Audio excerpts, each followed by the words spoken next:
Hi friends, how are you? In this video, I will tell you how you can remove or delete WordPress website from your hosting. And you can reinstall the WordPress later.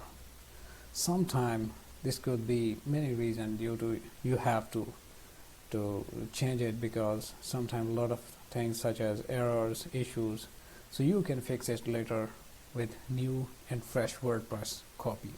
So here are the steps. First, you will log into your Hostinger window, and this is home site.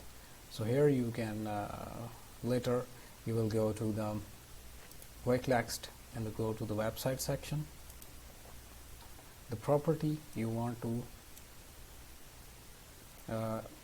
delete.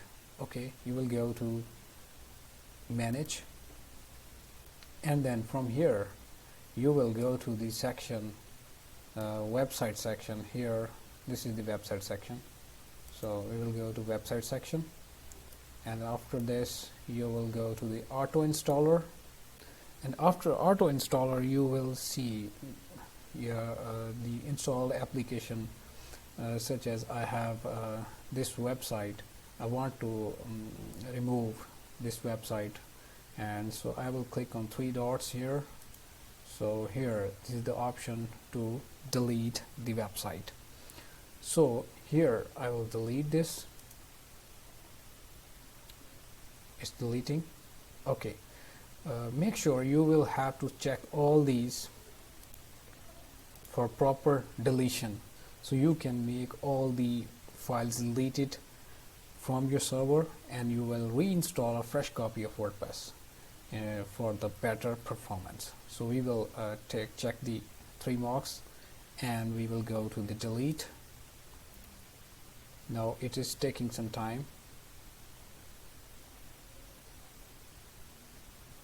It's